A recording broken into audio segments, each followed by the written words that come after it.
भाई और बहनों, मातृशक्ति को नमन। हम यहाँ पर स्टूडियो के अंदर सारा आध्यात्मिक चर्चा स्वामी कमलेशानंद जी के मुखारबिंद से जो है वो सुन रहे हैं। और अभी हमने बहुत सुंदर व्याख्या सुनी। कुदरत, कुदरती रचना, कुदरत के कानून से शाश्वत सुख की प्राप्ति वो पूरी नहीं हो पाई, क्योंकि ये विषय इतना कहना चाहिए बड़ा है, विशाल है कि वह एक एपिसोड में संभव नहीं है। इसीलिए आपने कुदरत और कुदरती कानून के बारे में तो बताया, लेकिन मुख्य चीज कुदरती रचना, वो ही कुदरत के संचालन का जो संचालन करने वाला वही तत्व है। तो किस तरीके से, क्योंकि कुदरती रचना जो है व्यक्ति देखता है, वही विधेय है और वही साधक है और वही जीता जागता ईश्वर है, वही आगे जाके परमात्मा बनता है। एक बहुत बड़ा तत्व है कुदरती रचना। तो कुदरती रचना किस प्रकार पैदा होती है, क्योंकि आपने छह शाश्वत बताए, तो फिर कुदरती शाश्वत चीज रचना कैसे करेगा, वो आप पूरा स्पष्टीकरण हमें दें कि कुदरती रचना को विशेष तौर से आप हाईलाइट करें, हाँ, ताकि हमारे पूरा जो है ये थीम समझ में आ जाए। प्रश्न के लिए धन्यवाद और श्रोताओं को मेरा नमस्कार। देखो, कुदरती कानून शब्द और कुदरती रचना शब्द इतना बड़ा सब्जेक्ट है। कानून का मतलब होता है जो कुछ भी होता है विश्व के अंदर या व्यक्तिगत जीवन के अंदर, वो कानून के दायरे में होता है।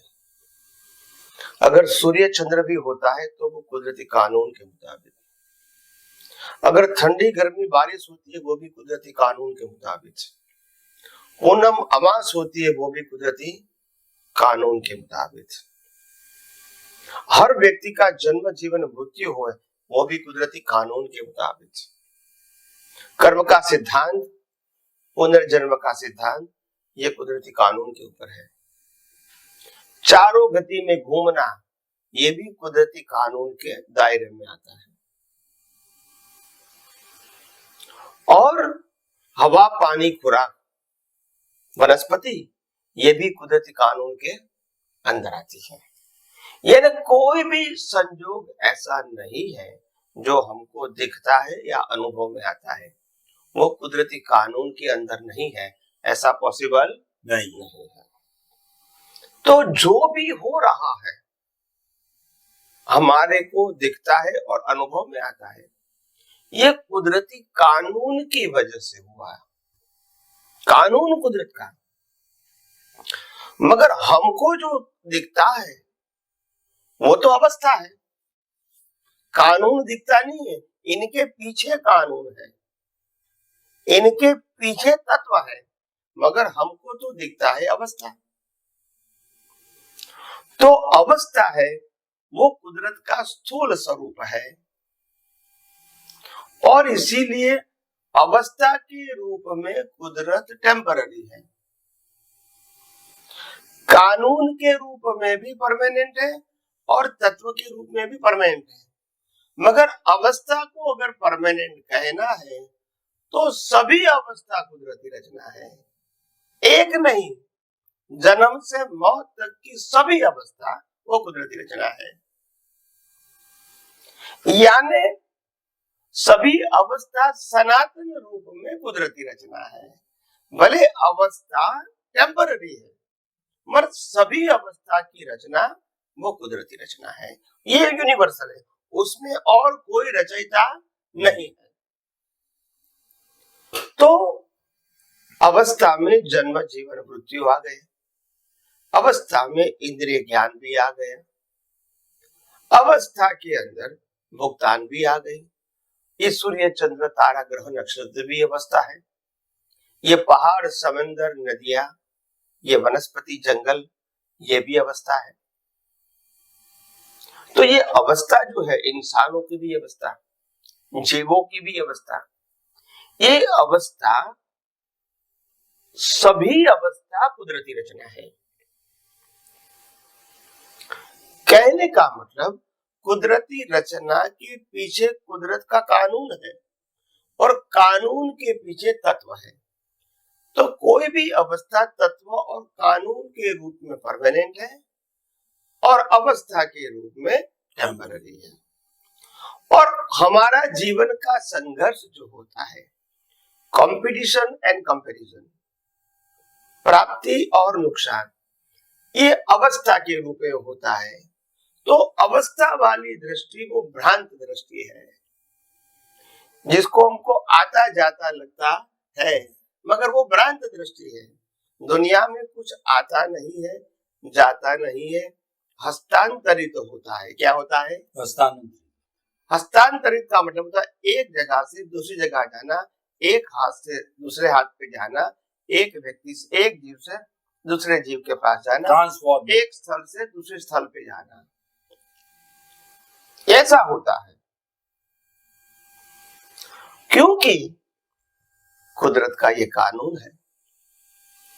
ये ब्रह्मांड के अंदर जो तत्व है, जिससे अवस्था बनी है, वो तत्व कभी कम नहीं होता है, ज्यादा नहीं होता है। अवस्था का सर्जन विसर्जन होता है। तत्व तो वही का वही रहेगा। तत्व में प्लस माइनस नहीं होता है। ये रूपांतर होता है, कन्वर्जन, ट्रांसफॉर्मेशन। तो कहने का मतलब ये है, ये प्राप्ति, ये नुकसान कुछ भी नहीं है, सब भ्रांति है। हमने प्राप्त किया, हमने नुकसान किया, हमने ये पाया, हमने ये खोया, हमने ये जिया, ये सब भ्रांति है। कुदरत कहता है ये हमारी बनाई हुई अवस्थाएं है और आपको इसी के माध्यम से कर्म की भुगतान करनी है। मगर कुदरत कहती है कोई भी अवस्था के मालिक कोई जीव नहीं हो सकता है, इंसान भी नहीं हो सकता है। और इंसान के रूप में मिला हुआ जो शरीर है, वो जो भी चीज कुदरत देती है अवस्था के रूप में, इसका उपयोग और उपभोग कर सकते हैं, मालिक नहीं बन सकते। अवस्था का उपयोग कर सकते हैं, अवस्था के मालिक, तत्व के मालिक नहीं बन सकते। और कुदरत कितनी होशियार है। जो शरीर कुदरत ने बनाया है, उसी को कुदरत सत्ता, संपत्ति, संबंध, साधन देता है। जो आत्मा कुदरत ने नहीं बनाया है, इसको कुछ नहीं देती, क्योंकि उसको मालूम है कि आत्मा को तो वैसे भी अवस्थाओं की जरूरत नहीं है, उसके दायरे में भी नहीं है। और शरीर कुदरत का है, तो शरीर को भुगतान के लिए संयोग भी कुदरत देती है। यानी कुदरत को ही देती है, because the body is a part of nature and also all circumstances are part of the nature, but the soul is not part of the nature. इसीलिए नेचर को देते हैं, इसीलिए उसको ट्रांसफॉर्मेशन कहते हैं, प्राप्ति नुकसान नहीं कहते हैं। तो ये बात समझनी है। तो ये जब सार समझोगे तो मालूम होगा ब्रह्मांड से परिवर्तित है, यहाँ कोई प्लस माइनस नहीं है, या कुछ पाना खोना नहीं है, या तो अज्ञानता के बस बने हुए कर्मों की भुगतान करना है, और भुगतान में भी कुछ पाना खोना नहीं, फील करना है कि मिला या चला गया, जन्म हुआ या मृत्यु हुई। पाना खोना नहीं है, पाना खोना तो कुदरत का काम है। तो वैसे ये अज्ञान से मालूम होता है कि आखिर आत्मा क्या है, क्योंकि आत्मा चेतन है, अविनाशी है और शाश्वत है। आत्मा को न कुछ पाना है न कुछ खोना है, ऐसा समर्थ और शक्तिशाली है। मगर अज्ञानता के बस अवस्था में जुड़ गया, वहां से उसके कर्म और कर्म फल की शुरुआत हो गई। अगर अवस्था को वो देखता जानता है, ऑब्जर्वर है, विदाउट राग एंड द्वेष,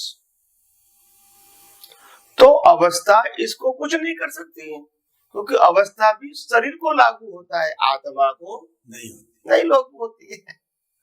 तो बात समझना है, आध्यात्मिक पुरुष क्यों स्थिर होते हैं, शांत होते हैं, क्योंकि उसको मालूम है ये तो दुनिया प्रवाह है, ये प्राप्ति, ये नुकसान, ये तो एक मान्यता है, फैक्ट नहीं है।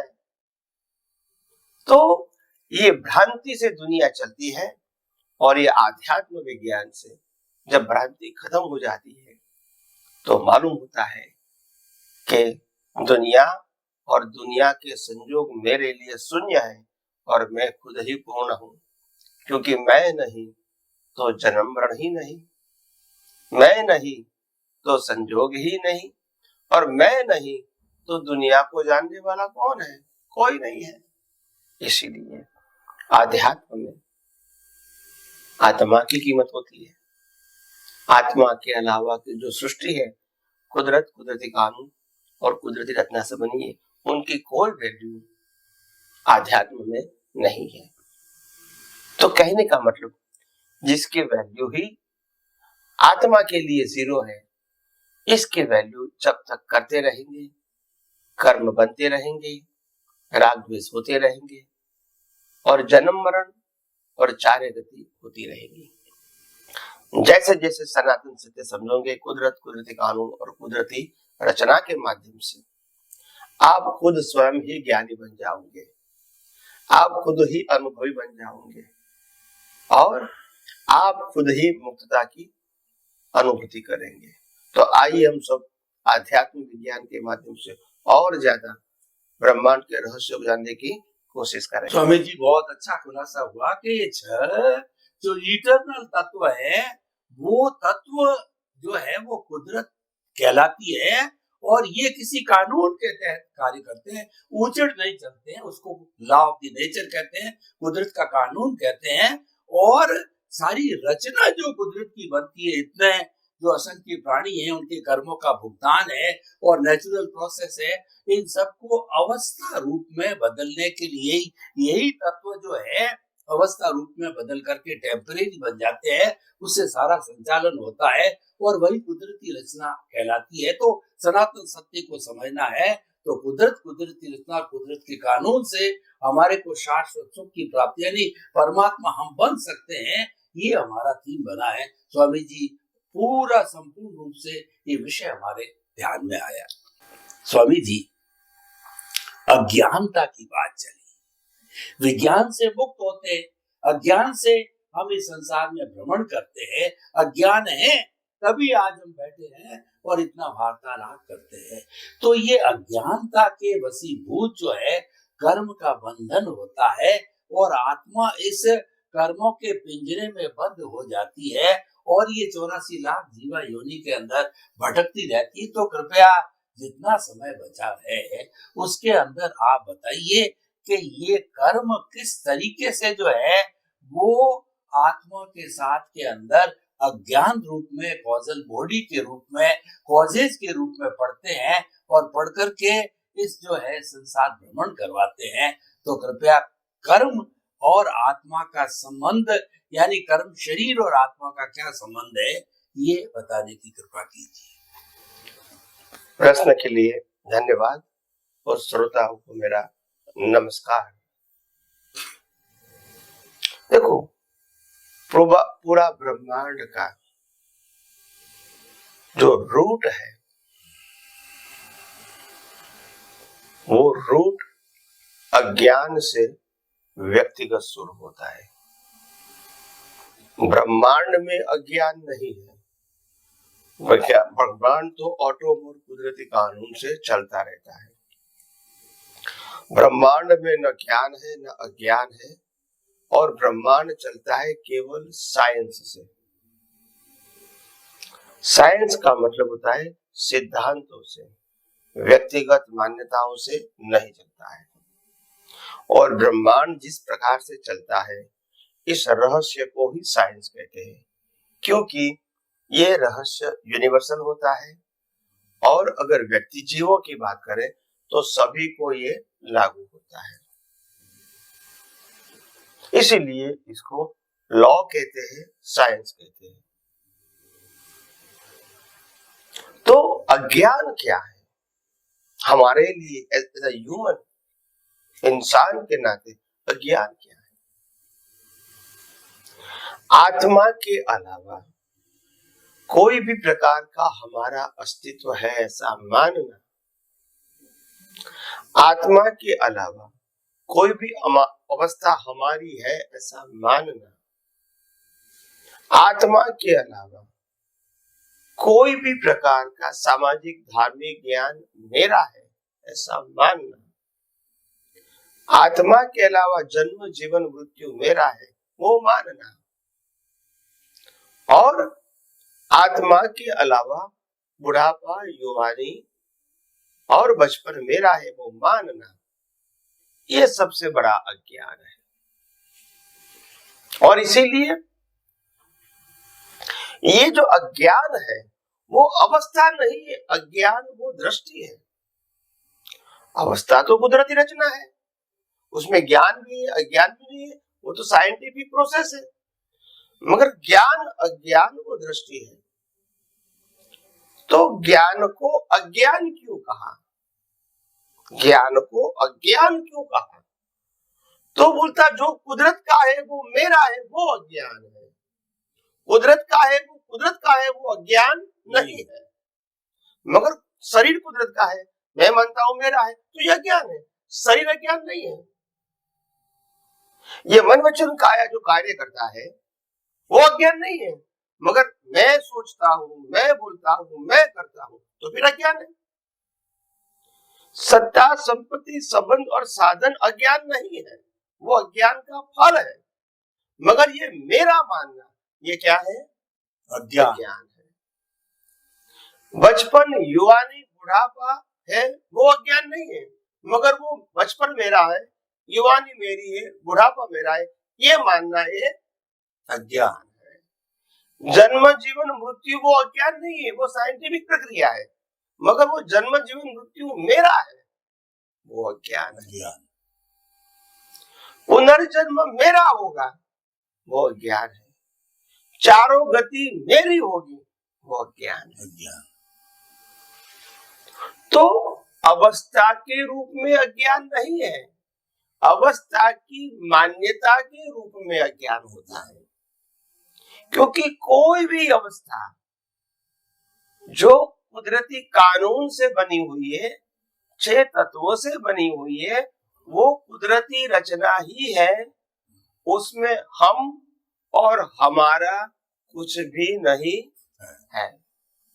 फिर भी उसमें कोई भी एंगल से हमारा है, हम है, ऐसा कोई भी एंगल से मानना इज इक्वल टू अज्ञान। ऑनरशिप डूअरशिप मानना अज्ञान। ओनरशिप डूअरशिप एंड सफरिंग, और तीनों का एक नाम है देहाध्यास।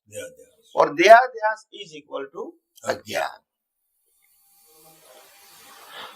तो कुदरत कहती है देह शरीर और शरीर की सभी अवस्थाएं वो कुदरती रचना है। तो कुदरती रचना को कुदरती रचना देखना वो ज्ञान है, और ज्ञान के पीछे साइंटिफिक प्रोसेस है वो भी ज्ञान है। तो अज्ञान ज्ञान और प्रोसेस वो भी ज्ञान है। तो कोई भी प्रोसेस को सैद्धांतिक समझना वो विज्ञान है, और कोई भी प्रोसेस को मेरा तेरा समझना वो अज्ञान है, और कोई भी प्रोसेस को कुदरती रचना समझना वो ज्ञान है, सिद्धांत रूप। यस। और वो प्रोसेस के पीछे जो सिद्धांत बनाया हुआ है वो विज्ञान है। तो ज्ञान अज्ञान और विज्ञान। अज्ञान का मतलब होता है कर्ता भाव, मालिकी भाव, भोक्ता भाव इनटू इन्वर्टेड कोमा देहाध्यास। और ज्ञान का मतलब होता है ये सब कुदरत का है वो ज्ञान है, और कुदरत ये सब अवस्थाएं कैसे बनाती है वो सिद्धांत समझना वो विज्ञान है। तो विज्ञान से अज्ञान खत्म हो जाता है, इरेज हो जाता क्योंकि सही ज्ञान मिलता है कि तुम कौन हो और तुम कौन नहीं हो। तुम्हारी क्षमता क्या है, शक्ति क्या है और तुम्हारी शक्ति क्या नहीं है, ये सब कुछ वो बताता है। तो आइए हम सब आध्यात्म के मार्ग में और ज्यादा विज्ञान को समझने की कोशिश स्वामी करेंगे। जी आपका बहुत बहुत धन्यवाद। आपने बहुत सुंदर बात बताई कि जो कुदरत के कानून को जो मानना है वह जो है सारा ज्ञान है, और जो प्रोसेस है वो विज्ञान है, और इसको न मानना ज्ञान है। इन सबको हम जाने तो निश्चित रूप से हम जो है सर्वोच्च पद मुक्ति को प्राप्त कर सकते हैं। आपके प्रति बहुत बहुत धन्यवाद करते हैं और स्वामी जी जय सच्चिदानंद। जय सच्चिदानंद।